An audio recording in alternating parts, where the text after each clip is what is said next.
on page 420, which is, we're in Siman Kuf Mem Zayin, and the Simanim of Reb Chaim Friedlander. So we were talking last time about the 5 levels of revelation of Hashem's justice. The first level was what we call the first 2,000 years of Tohu, the 2,000 years of desolation. We said there that Hashem's justice was totally hidden, that evil people just did their thing, and Hashem did not punish them. It appeared that Hashem had abandoned the world, but He didn't. We said at the time He was thinking about how to rectify the world, and this time period was also when the Jewish people specifically were in slavery in Egypt. Then the second level is what we are in now. That is the time of Galus. So now we have a Torah. The Torah was given, so that's part of the Jewish people and will always be. But we're in exile. We do not see the revelation of Hashem in an open manner. The third level was the time when we had the first and second temples, the Beis HaMikdash. There was a revelation of godliness of Hashem, but it wasn't an internal revelation, it was an external revelation, meaning we could see God through the miracles that happened. It wasn't something that was internal, but it was external. Now, nobody could deny Hashem, but it was because of an external thing. The fourth level was, or will be, after Mashiach comes. After Mashiach comes, the world will be filled with knowledge, and it will just be so obvious to everybody that there's a Hashem. It will be something that nobody could argue with. The entire world can't argue with that. That's going to be an internal revelation. Then the fifth level, the highest level, is after Mashiach comes out, and people are going to get a deeper and deeper understanding of Hashem. Even though at the fifth level we already understand Hashem at an internal level, but there are higher levels we could achieve of understanding, which we will get. Now the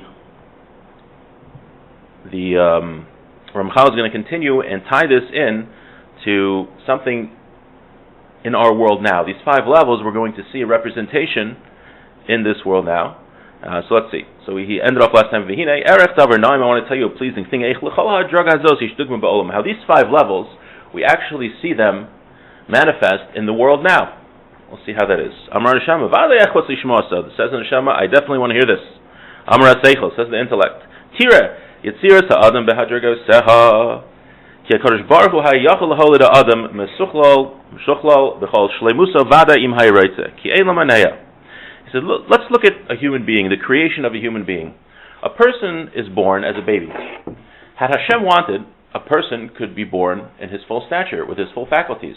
We could have all been born as 20-year-old men and have all of our intelligence and be totally at our complete physical stature. If Hashem wanted, He could have done this, because nothing holds Hashem back. But Hashem did not do this. A person is deficient when he's born. He's lacking. But throughout his life, as a person grows older, he becomes more and more complete. As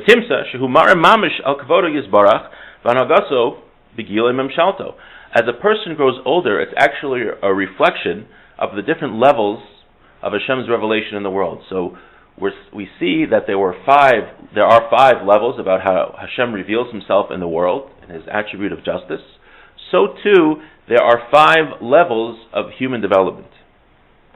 Guess what? One of them is going to be bar mitzvah. So, get ready. The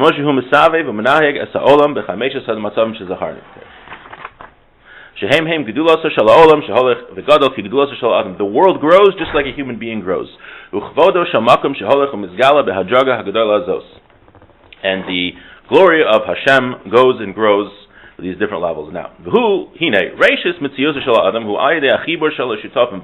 beginning of a human is through the partnership of his parents, his father and his mother.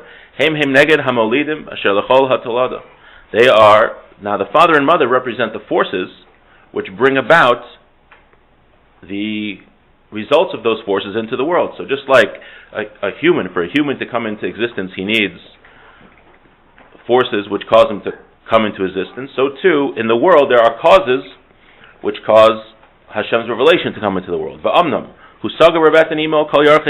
at the beginning of a person's development, he is totally enclosed in his mother's womb, totally shut off. After that, he comes about into the world.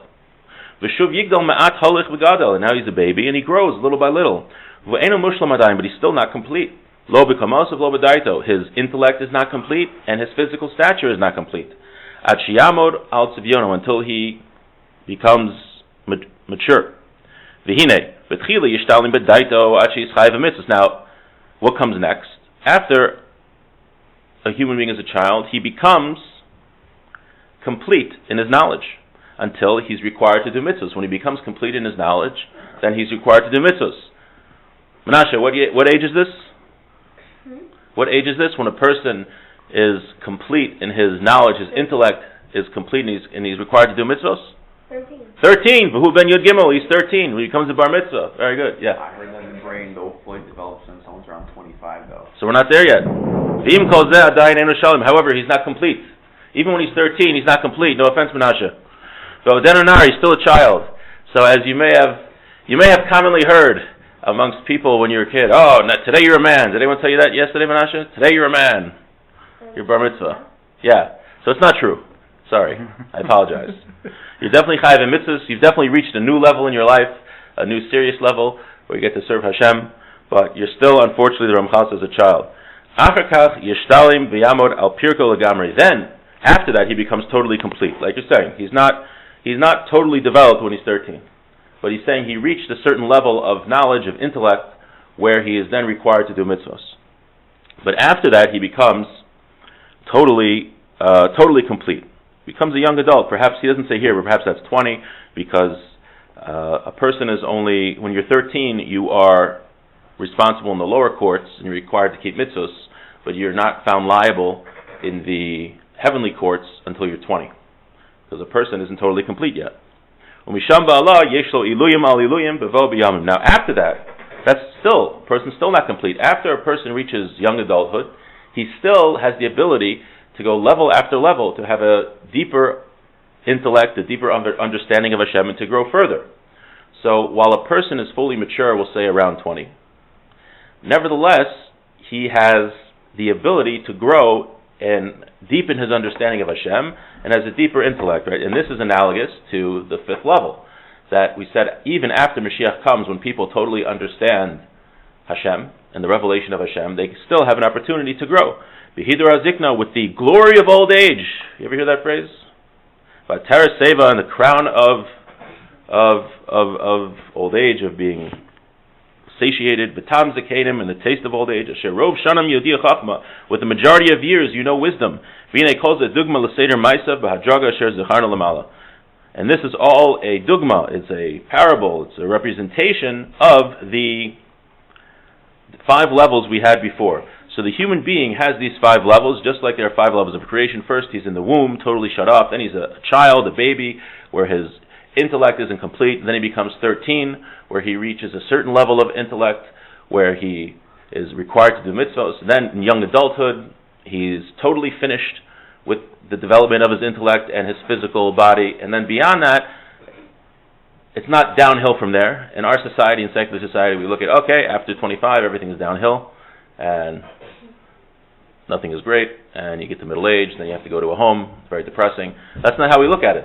After a person's 20, it's just an opportunity to grow more and more. And we actually respect and we honor the elderly in the community because of their knowledge. Because of the knowledge. I just saw a story with Rabbi Ruderman. He was one of the greatest Rosh Yeshiva in America, in the world, and an older man walked in front of him. His name was Mr. Walpert. And when Mr. Walpert walked by, Rabbi Ruderman stood up, his full height. So after he did that, someone asked him, Rabbi Ruderman, why are you standing up for him? You're a big Rosh Yeshiva. He's just, he's not a Rosh Yeshiva. He says, do you know what it means to be a Jew who's 100 years old? You know how much wisdom he's acquired and life experience? It's a very important thing. I think I might have told this story before, but my Rosh Yeshiva he took his brother many years ago, Rabbi Emmanuel Feldman, who's older than him. He took him to meet Rosh Steinman. And my Rosh Yeshiva was, even though he was younger, he was gray before his older brother. So he introduced his older brother to Rosh Steinman. And he said, this is my older brother. So Rosh Steinman said, oh, older brother, you look like his younger brother. So Rabbi Emmanuel Feldman said, oh, thank you for the compliment.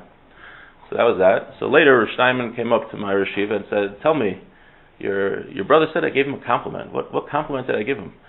So to Rosh Steinman, it wasn't a compliment to look young. Like, why is that a compliment? It's a compliment to look old. When you're old, you have wisdom, you have a lot of Torah knowledge, you have a deeper understanding of Hashem.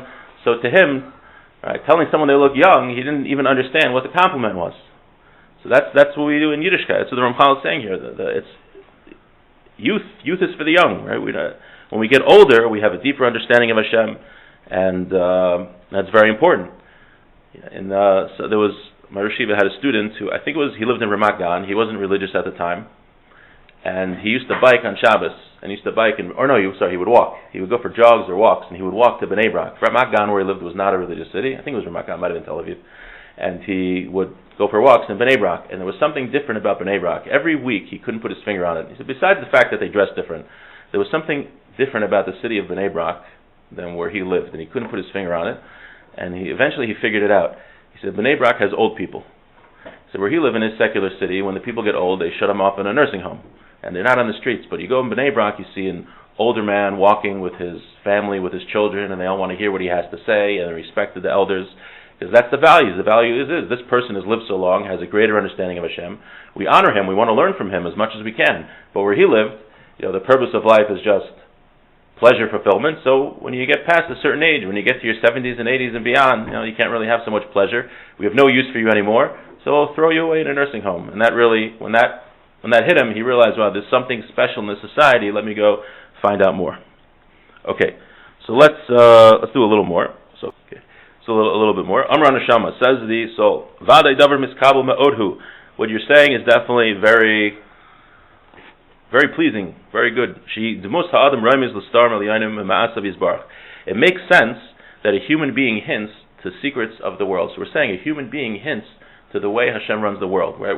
Hashem didn't just make us willy-nilly and like a random, but the way that we grow and the different periods of our lives are representative of the secrets of the way that Hashem runs the world.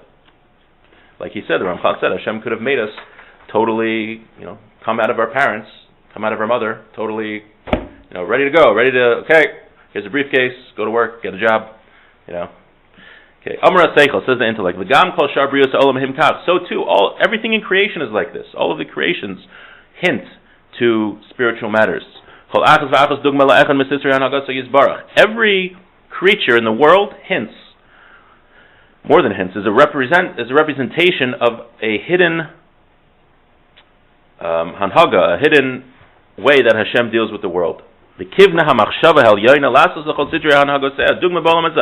Hashem has ways of dealing with the world. He has hanhagos, what they're called, and those hanhagos are represented in the physical creations. And this is how most of the creations are.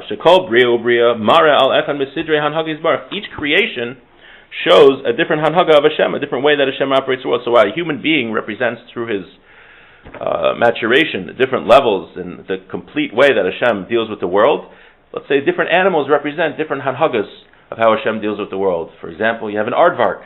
So the aardvark represents a certain hanhaga of Hashem. You have a platypus. The platypus represents a certain hanhaga of Hashem.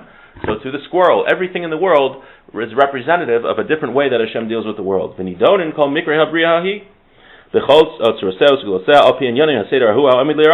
how Hashem made creation, based on all of these ways that He deals with the world. That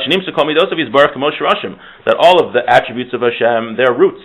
And the creations are branches of those roots. The creation that we have is dependent on the attributes of Hashem. That's why we see in the revelations of the prophets, the prophecies that the prophets got. Let's say Hashem wants to show a prophet a certain attribute, that he's going to deal with the world in a certain way.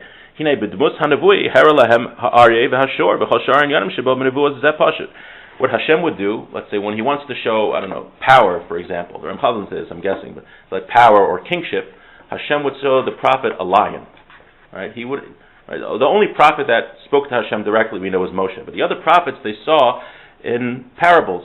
So if Hashem wanted to show power or kingship to a prophet, he would show him an image of a lion, or he would show them something else. He would show them an image of an ox.